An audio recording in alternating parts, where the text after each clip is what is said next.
तो ये थी इस वक्त की हेडलाइंस। अब देखते हैं खबरों को विस्तार से। और सबसे पहले आज हम बात करने वाले हैं कि सुप्रीम कोर्ट का जो बहुत बड़ा फैसला आया है वक्फ संशोधन कानून पर, जिस पर सुप्रीम कोर्ट ने रोक लगाने से इनकार कर दिया है।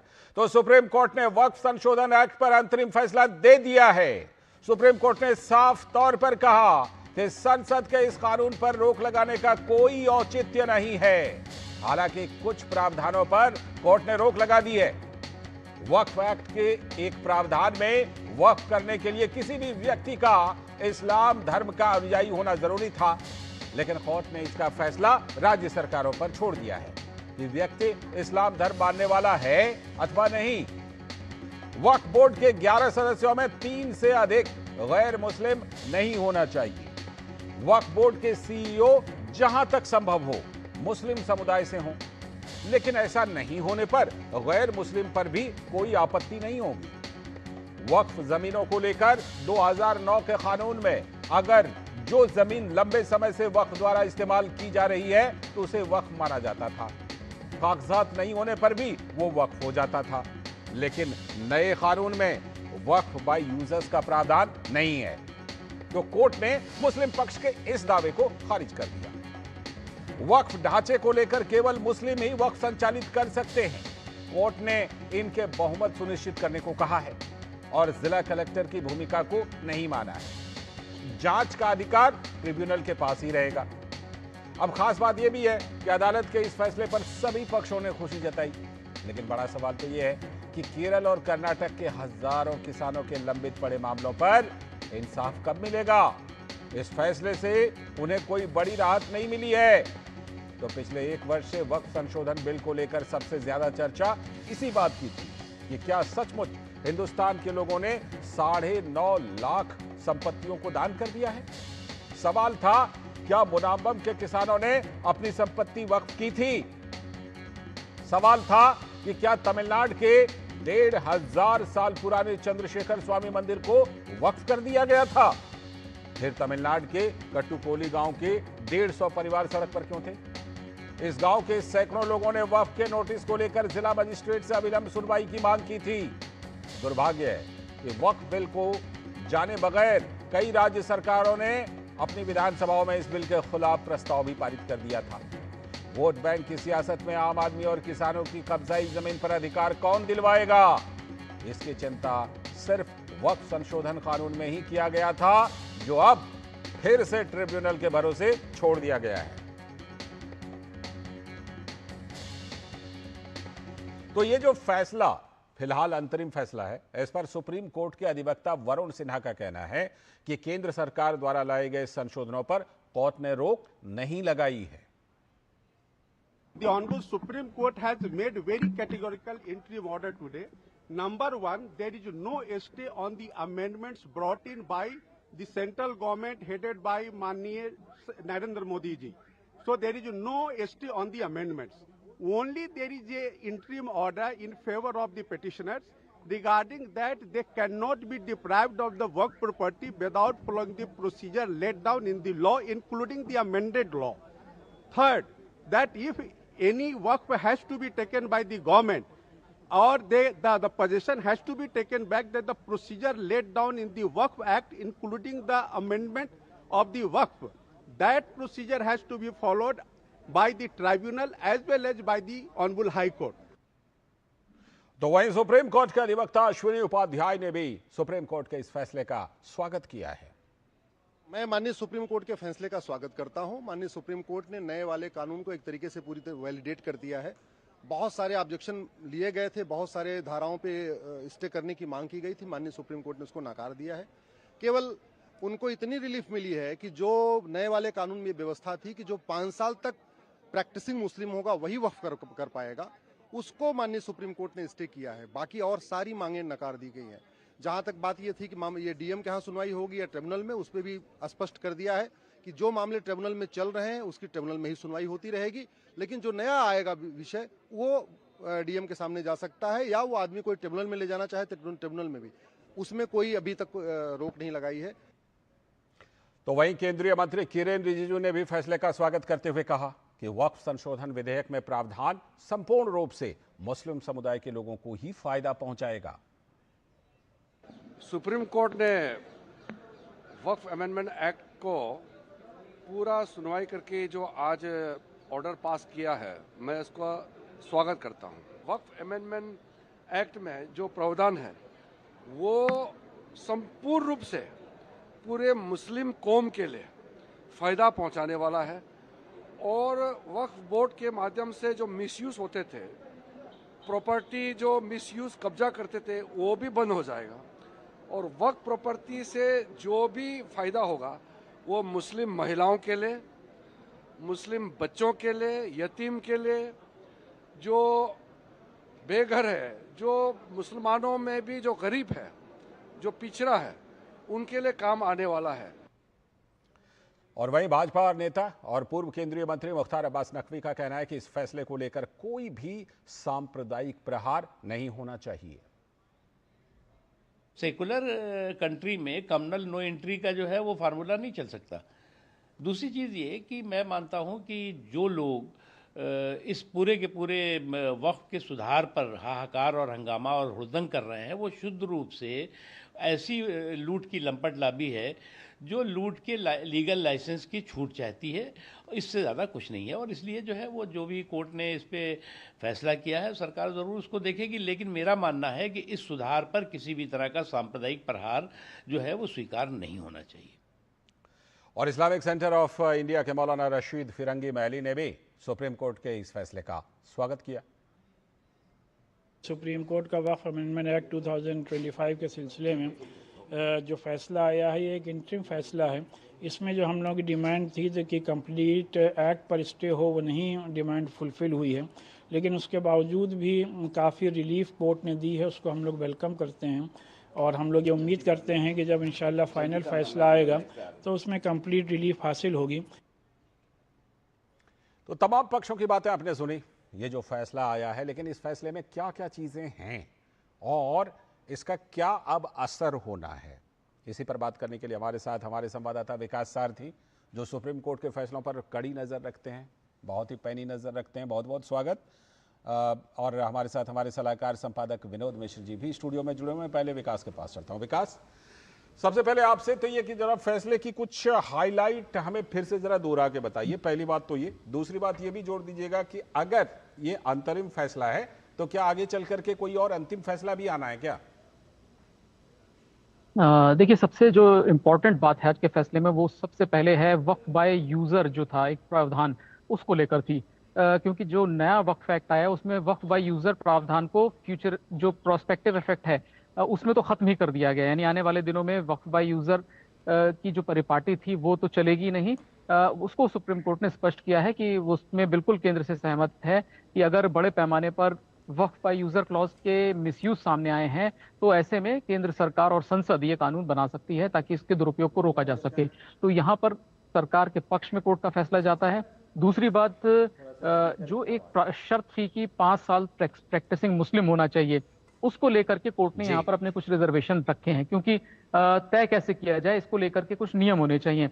यही वजह है कोर्ट ने कहा है कि जब तक सरकार ऐसे नियम नहीं बना देती तब तक ये प्रावधान लागू नहीं होगा, क्योंकि आप साबित कैसे करेंगे कि 5 साल से आप प्रैक्टिसिंग मुस्लिम हैं, इसीलिए आप वक्फ क्रिएट कर सकते हैं।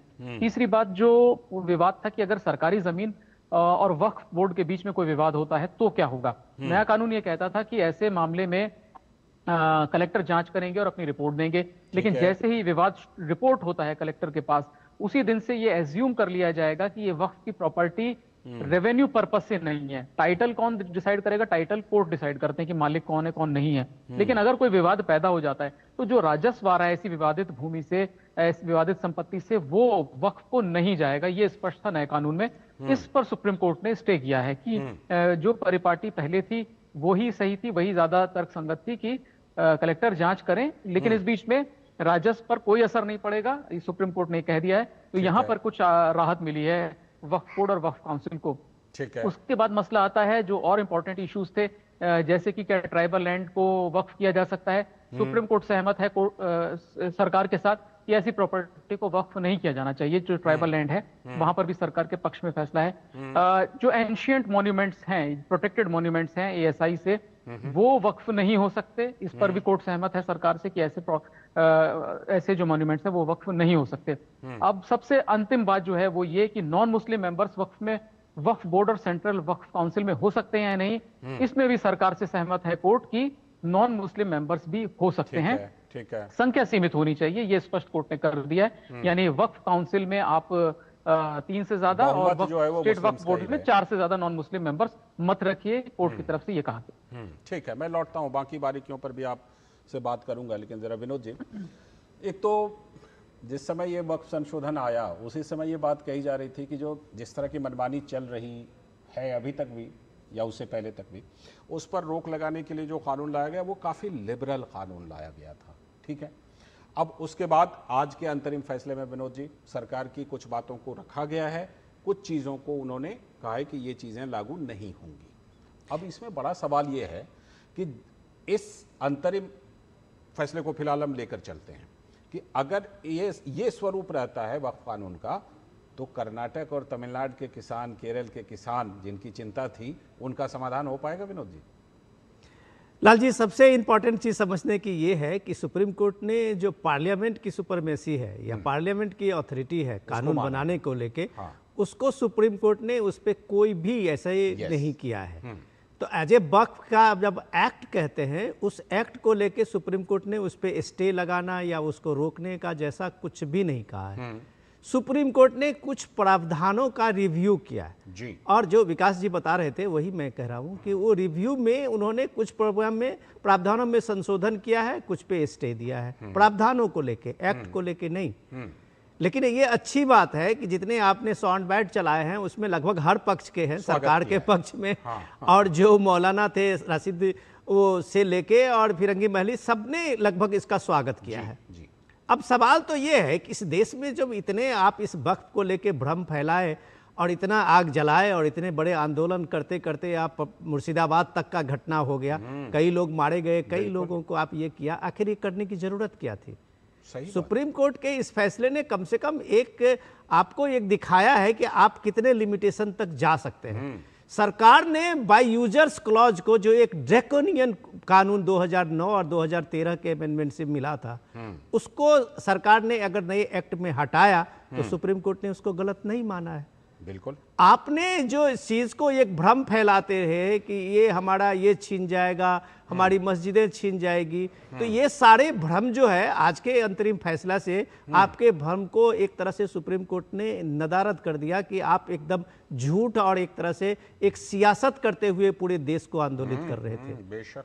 अब जो आपने कहा कि केरल के मुनम्बम के जो किसान हैं उनका क्या होगा और बाकी लोगों का क्या होगा, ऐसे मामले हैं। इसमें जो क्लॉज था, इसमें जो एक प्रावधान था डीएम को लाने का, वो सबसे बेस्ट इसलिए बना था उस समय में कि राजस्व के मामले में सबसे बड़े अधिकारी जिला के वो होते हैं और वो एक तरह से डिसीजन ले सकते हैं एक कॉम्पिटेंट अधिकारी के रूप में।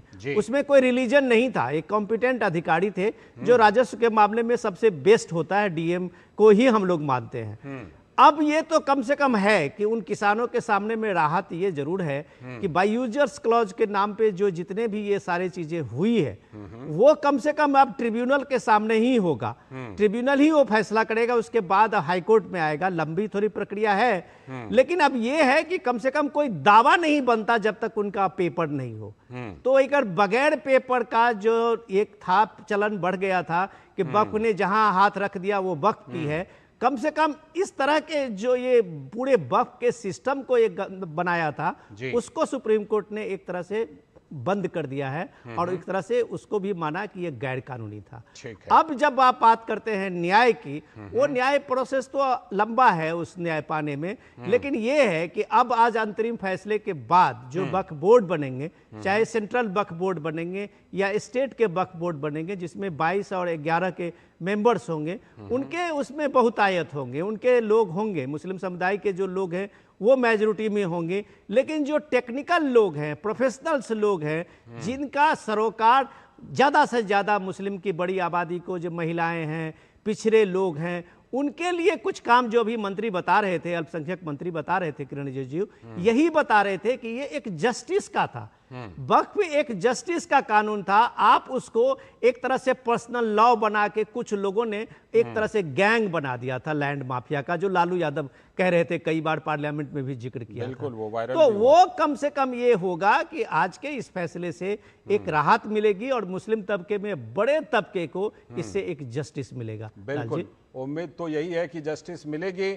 लेकिन क्या कुछ सरकार की तरफ से जो वकील पेश हुए उनका क्या पक्ष था? कुछ बातें तो हमने सुनी विकास, और दूसरी बात ये कि क्या अब इस मामले में आगे भी कोई सुनवाई होनी है फिलहाल निकट भविष्य में? क्या अगली तारीख कब सुप्रीम कोर्ट सुनवाई करेगा, लेकिन सुप्रीम कोर्ट ने क्योंकि इंटरिम ऑर्डर दिया, जजमेंट में इंटरिम डायरेक्शंस पर फैसला दिया है, तो उम्मीद यह है कि आने वाले दिनों में एक सुनवाई होगी। और जो बड़ा बदलाव है, वो सबसे बड़ा बदलाव यह है कि यहाँ पर कोर्ट ने ये साफ किया है कि जो नई व्यवस्था है आप उसको देखें कि जो वक्फ प्रॉपर्टीज रजिस्टर्ड हैं उन्हीं को वक्फ की संपत्ति माना जाएगा। अब यहाँ पर कोर्ट ने साफ कहा है कि जो वक्फ बाय यूजर प्रॉपर्टीज मिली भी अगर इस नए कानून के आने से पहले, उनको रजिस्टर कराने के लिए आपके पास 1923, 1995 के कानून थे, जिनके तहत ये कहा गया था कि आप इन प्रॉपर्टीज को रजिस्टर करवा सकते हैं, और उसमें वक्फ डीड भी नहीं मांगी गई थी कि आप कागज लाइए कि आपको ये किसने दिया है। लेकिन बावजूद इसके ऐसी प्रॉपर्टीज रजिस्टर नहीं कराई गई। इसीलिए अब नए कानून में अगर ये कहा जाता है कि अगर आपको अब ये प्रॉपर्टी वक्फ के नाम पे रजिस्टर करानी है, भले ही आप इसका इस्तेमाल कुछ सालों से कर रहे हो, तो आपको वक्फ डीड भी साथ में देनी होगी। जो प्रॉपर्टी रजिस्टर नहीं होगी उसको वक्फ की प्रॉपर्टी नहीं माना जाएगा, ये स्पष्ट मानना है सरकार का। और जहां तक केंद्र सरकार की बात करें तो सॉलिसिटर जनरल तुषार मेहता ने इस पे अपनी दलीलें रखी थी और यही कहा था कि कोई मंशा नहीं है सरकार की कि किसी भी तरह से वक्फ की संपत्तियों का कंट्रोल अपने हाथ में ले। सबसे बड़ा विषय है बेटर मैनेजमेंट, ट्रांसपेरेंसी। वक्फ की प्रॉपर्टीज रजिस्टर होनी चाहिए, उनका बेटर मैनेजमेंट होना चाहिए, कौन सी प्रॉपर्टी कहां से आई है, उसके डॉक्यूमेंटेशन क्या है, वो सब होने चाहिए।